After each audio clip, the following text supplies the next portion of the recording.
Bonsoir à tous et bienvenue dans cette édition au sommaire. La forêt du Banco, le tout premier parc du pays, à l'honneur dans ce journal. Nos équipes ont posé leurs valises au cœur de cette richesse forestière qui s'étend sur une superficie de plus de 3400 hectares. Vous le verrez, cet ensemble de forêts denses dispose également d'une faune riche et diversifiée. À l'international au Burkina, le pays secoué depuis hier par un second coup d'État en l'espace de 8 mois. Depuis plusieurs semaines maintenant, les motifs de mécontentement s'accumulaient au sein de l'armée. Nous reviendrons sur cette information dans ce journal.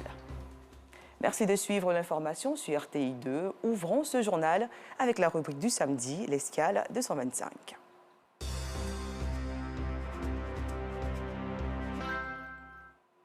Poumon vert de la ville d'Abidjan, le parc national du Banco est considéré comme le réservoir hydraulique de la capitale économique du pays. Plus connu sous le nom de forêt du Banco, ce site figure en bonne place sur la liste des espaces à visiter en Côte d'Ivoire. Nos reporters No Sangaré et Gilles Tonien nous invitent à découvrir ce parc à travers ce reportage commenté par Pargas Rokone de Madangui. Bienvenue dans le parc national du Banco.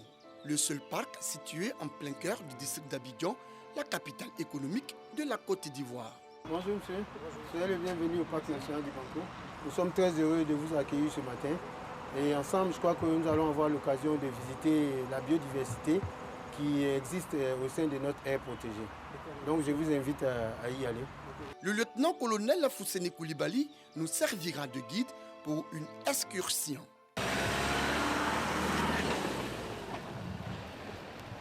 Érigé en parc en 1953, la forêt du Banco est le tout premier parc national du pays avec une superficie de 3438 hectares, soit 34 038 km². L'ensemble du parc national du Banco est essentiellement composé de végétation naturelle. Il n'y a qu'à certains endroits que des essences ont été plantées, notamment les espèces exotiques, c'est-à-dire celles qui ne sont pas natives de notre pays, qui ont été ramenées de par le monde entier de certaines régions chaudes telles que le bassin du Congo, l'Amazonie.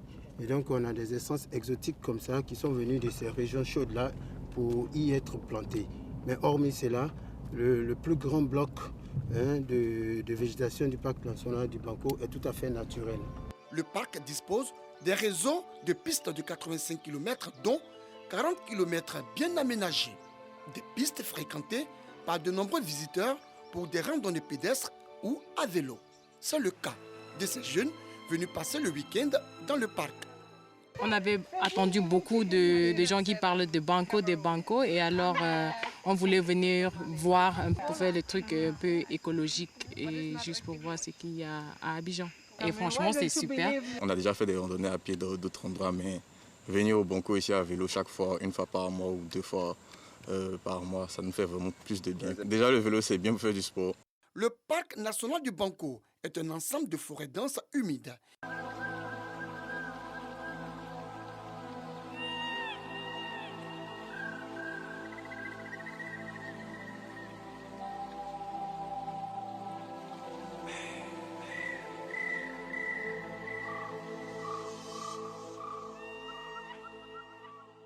Il regorge de nombreuses espèces végétales ouest-africaines, notamment l'acajou, la samba, entre autres. On y trouve également des arbres centenaires, dont certains produisent un parfum utilisé dans de nombreux encens. Poumon vert de la ville d'Abidjan, le parc national du Banco est aussi le réservoir hydraulique de la capitale économique. L'eau de pluie qui se déverse sur cette étendue-là ne va pas avoir tendance à ruisseler comme on peut le voir ailleurs de par les toitures ou bien dans les rues de nos quartiers. Mais l'eau de pluie qui va tomber sur le parc va avoir tendance à s'infiltrer, à recharger la nappe phréatique, laquelle nappe peut ruisseler sous forme de cours d'eau, de ruisseaux souterrains. La société de distribution d'eau possède 29 forages disséminés autour du parc. De sorte à pouvoir capter ces eaux souterraines qui ruissellent là et qui ont été piégées à partir du parc national du Banco et ravitailler la ville d'Abidjan en eau potable. Et c'est ce qui nous amène à dire que le parc national du Banco est non seulement le poumon vert, mais également le réservoir hydraulique de la ville d'Abidjan. Le parc dispose également d'une faune riche et très diversifiée.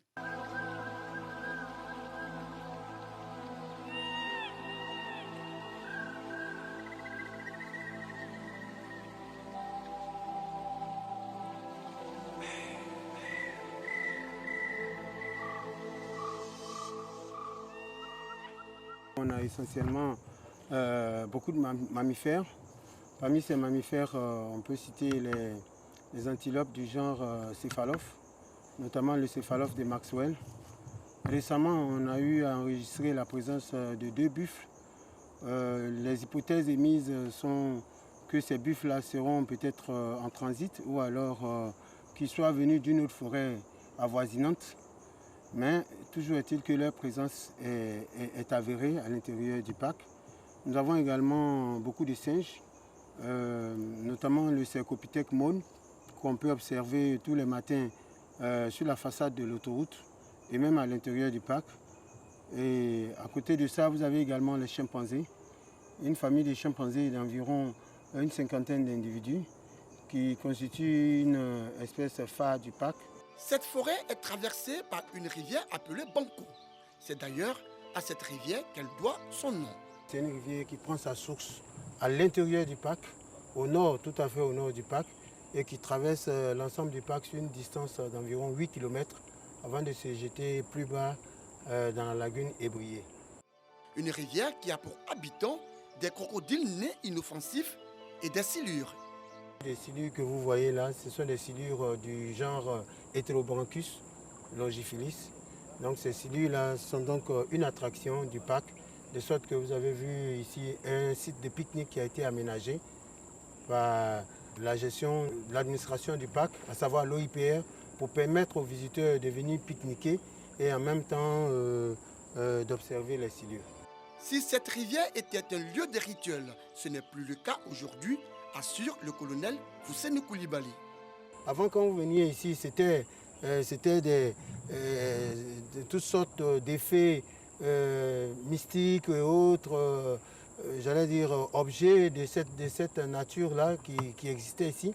Des pagnes qui étaient attachées sur les arbres, bien d'autres spectacles qui s'offraient aux visiteurs. Mais aujourd'hui, vous pouvez en juger par vous-même. Vous ne verrez pas d'arbres, vous ne verrez pas de cordes, vous ne verrez rien. Et vous ne verrez pas aussi des gens en train de faire des libations, en train de faire des incantations dans l'eau. Par le passé, oui, mais depuis bientôt 5 ans, nous avons mis fin à cette activité et cette mesure prise par notre hiérarchie est scrupuleusement mise en œuvre et respectée sur le terrain.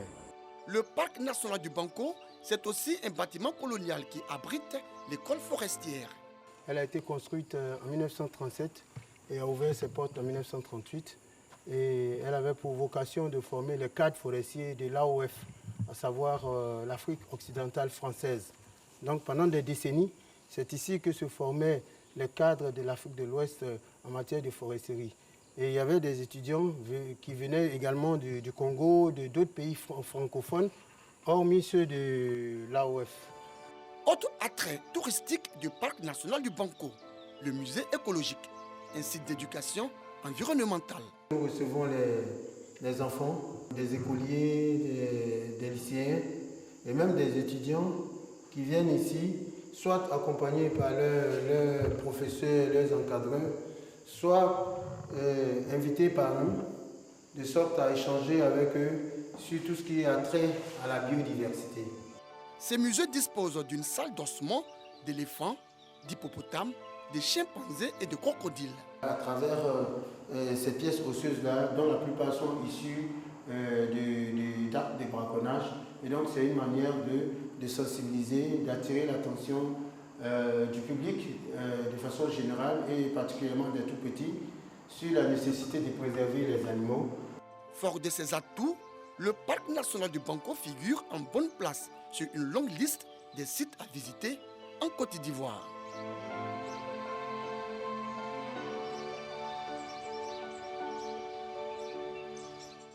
Passe à visiter pour s'oxygéner et aborder une bonne semaine de travail.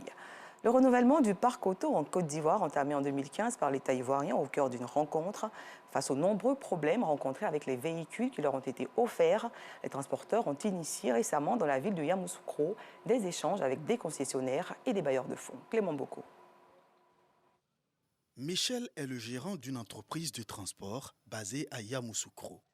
En 2017, son entreprise bénéficie de ce véhicule dans le cadre de la première phase du projet de renouvellement du parc automobile initié par l'État de Côte d'Ivoire à travers le Fonds de développement du transport routier, FDTR.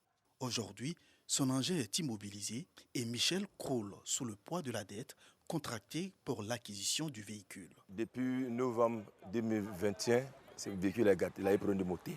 Donc depuis il est garé là. Quand les gens viennent réparer, on paie 400 000, 500 000 avec un injecté, ça gâte. Donc par fin, on n'a pas pu faire encore, donc on l'a laissé là. Avant qu'il n'avait pas gâté, j'ai payé traite normale. Mais quand c'est gâté, il n'a pas plus. Là, on a un problème avec. Michel n'est pas seul dans ce cas.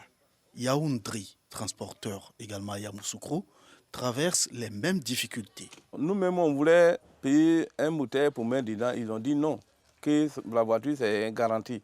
Que si on met un moteur dedans, le moteur qu'on va donner là, il ne peut pas prendre la garantie. Parce que c'est un moteur qui a fait au moins 5 ans, 6 ans ou bien 10 ans, on ne sait pas. Donc si on met dedans aujourd'hui que demain, c'est gâté encore. On va dire quoi? Donc eux-mêmes disent qu'ils vont trouver un moteur pour nous donner. Depuis là, ça est là. Avec ces difficultés rencontrées, la deuxième phase du projet a pris du retard. Les transporteurs se sont alors donné rendez-vous à Yamoussoukro pour élaborer des stratégies. Nous avons décidé d'organiser une réunion extraordinaire au sein de cette coopérative en réunissant tous les présidents des coopératives des différentes régions qui sont bénéficiaires de ce renouvellement du parc automobile initié par l'État pour amener les uns et les autres à pouvoir s'acquitter de leur recouvrement auprès de la COPEC afin que, au moins, nous puissions quand même rester crédibles vis-à-vis de l'État et en même temps amener l'État à pouvoir s'occuper de la deuxième vague de distribution de ce renouvellement du parc automobile. Présent à cette rencontre, le représentant du concessionnaire Ashok Leland, la COPEC qui a financé le projet et le FDTR. La première phase, on a eu des véhicules qui n'étaient pas forcément adaptés à notre environnement, notamment le car de 27 places avec un moteur de type Euro 3 qui n'est pas adapté. Aujourd'hui, il y a d'autres types de véhicules que si la seconde phase est bien sûr reconduite par M. le ministre des Transports, on pourrait prendre en compte des véhicules mécaniques auxquels les mécaniciens sont habitués et d'autres types de véhicules, même de gabarits plus importants, des cars de 50 places et plus que ça. Donc les mesures sont prises. Il appartient aux transporteurs de payer les traites de cette première phase-là pour que le ministre soit fort pour aller défendre le dossier et auprès du président de la République, du Premier ministre et du président de la République. Après une journée de réflexion, les transporteurs se sont engagés à faire diligence auprès des autorités compétentes pour que redémarre le projet de renouvellement du parc automobile en qui ils fondent beaucoup d'espoir. Une note de santé à présent, face au coût élevé du traitement de l'insuffisance rénale, les collectivités volent au secours des malades. C'est le cas du conseil municipal de Treichville qui a offert récemment 5 millions de francs CFA de kits de dialyse. La cérémonie de remise s'est tenue à la salle de mariage Auguste Denise de la municipalité. Toujours avec Clément Bocco. Les malades de l'insuffisance rénale, membres de l'association des dialysés de Treichville, peuvent pousser un ouf de soulagement. Le mercredi 28 septembre dernier, des kits de dialyse d'une valeur de 5 millions de francs CFA leur ont été offerts par la municipalité. Ça va apporter beaucoup aux patients, beaucoup. Ça va beaucoup les aider par rapport aux dépenses, tout ça. Je tiens à dire merci au maire François Albert Amicia pour tout ce qu'il fait pour nous. Présents à cette cérémonie, les spécialistes de cette maladie et plusieurs structures partenaires à la commune de Treichville. Nous connaissons les principales causes de l'insuffisance rénale. Il y a l'hypertension, il y a le diabète, il y a les maladies infectieuses et parasitaires, les maladies virales telles que le VIH. Il y a toutes ces maladies dont je viens de parler, nous les connaissons, elles peuvent être prévenues, elles peuvent être traitées. Donc, La prévention est la première des choses. Un partenariat que le premier magistrat de la commune souhaite voir se perpétrer et en s'améliorant. Et depuis quelques années, on sait, même si nous sommes montés d'un taux de paupérisation, nous étions à plus de 51%, aujourd'hui nous sommes autour de 39%, mais quand même une bonne partie de la population n'a pas les moyens nécessaires pour se soigner efficacement. Et c'est pour cela qu'aujourd'hui, nous mettons à votre disposition ces kits d'une valeur de 5 millions. Il y a encore 5 autres millions qui seront mis en route avant la fin de l'année, puisque dans le budget de cette année, nous avions prévu 10 millions pour les insuffisants rénaux. Sachant que le meilleur remède est sans doute la prévention, le maire entend multiplier les caravanes de sensibilisation, d'information et aussi travailler à accroître l'enveloppe budgétaire prévue pour aider les malades de l'insuffisance rénale. Le prix MUD remet le couvert. Le prix international des musiques urbaines et du coupé-décalé s'offre un 7e spectacle. Une information rendue publique ce jeudi à Abidjan au cours d'une conférence de presse. Le prix MUD 2022 se tient le 6 novembre prochain avec 500 artistes en compétition. Nous sommes garés, Clément Boko. Qui succédera à l'artiste Kérosène, vainqueur de l'édition 2021 du prix international des musiques urbaines et du coupé-décalé PRUMUD? La réponse le 6 novembre prochain au Sofitel Hôtel Ivoire. Pour la 7e édition de cette cérémonie de distinction des acteurs du monde culturel, 500 artistes répartis dans 29 catégories ont été retenus selon le commissaire général Soumaoro Mouri Ferré. Les artistes qui sont nommés, c'est les professionnels du showbiz qui les nomment. Quand on parle maintenant de qui gagne 20% par Internet, 40% par SMS, 40% les membres du jury qui sont découverts que le jour de la cérémonie. 6 genres musicaux signent leur retour dans la compétition dont la musique tradie moderne. C'est une façon de reconnaître qu'en Côte d'Ivoire, la musique tradie moderne a sa place sur le plan national et même international. Je veux 10 000 kilos de vos amours. Pardon, donne-moi 2 000 kilos. En tout cas, je souhaite gagner, être la première. Donc, j'invite tous mes fans à voter massivement. Le vainqueur de cette édition repartira avec une villa de 200 millions de francs CFA et bien d'autres récompenses pour les nominés. Avant d'aller dans les prix, tous les artistes sont cette année qui sont nominés sans avoir gagné ont gagné déjà une assurance de 1 an. Tous les artistes qui sont nominés sans avoir gagné ont une réduction de 500 000 francs pour s'acheter un taxi pour devenir auto-entrepreneur. En marge des distinctions, des artistes venus de divers horizons se sont produits en spectacle cette soirée.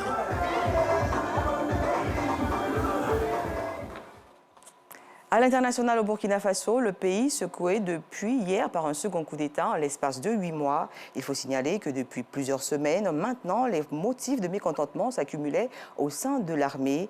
Le problème de l'insécurité, notamment l'attaque d'un convoi dans la province de Soum, région du Sahel, la semaine dernière. Les troupes dénoncent un laxisme de la part de Paul-Henri Damiba, cet homme de terrain compétent qui jusque-là n'a pas réussi à mettre fin aux attaques djihadistes. À ces mécontentements se rajoute le retour de Blaise Compaoré, mal vécu par certains militaires. Ils y ont vu l'influence encore trop forte de l'ancienne garde présidentielle et enfin la frustration a accentué la colère de certains militaires. Ils reprochaient à Paul-Henri Damiba d'avoir favorisé ses promotionnaires du lycée militaire en leur offrant des postes clés dans l'administration. Face à ce putsch au Burkina Faso, des réactions, notamment celles de l'Union africaine. Le président de cette commission, Moussa Faki Mahama, a condamné aujourd'hui le changement de gouvernement au Burkina Faso. Le président de l'Union africaine appelle les militaires à stopper immédiatement et totalement tout acte de violence ou menace contre la population civile, les libertés publiques, les droits humains. Ces propos émanent d'un communiqué de cette organisation qui appelle à une restauration de l'ordre constitutionnel au plus tard en juillet 2023. Et pour terminer, un casque bleu de la mission de l'ONU a été tué dans l'est de la République démocratique du Congo. Ce meurtre a eu lieu lors d'une attaque conduite par une milice locale. L'information a été donnée aujourd'hui à travers un communiqué de la mission des Nations Unies en République démocratique du Congo. Rappelons qu'en Côte d'Ivoire, le prix du carburant est en hausse. Le super passe de 735 francs à 775 francs, le gasoil de 615 francs à 655 francs, le pétrole de 555 francs à 685 francs. C'est la fin de ce journal. J'ai pris plaisir à vous le présenter. Je vous retrouve demain à 18h50 pour le flash d'information et à 19h30 pour la grande édition.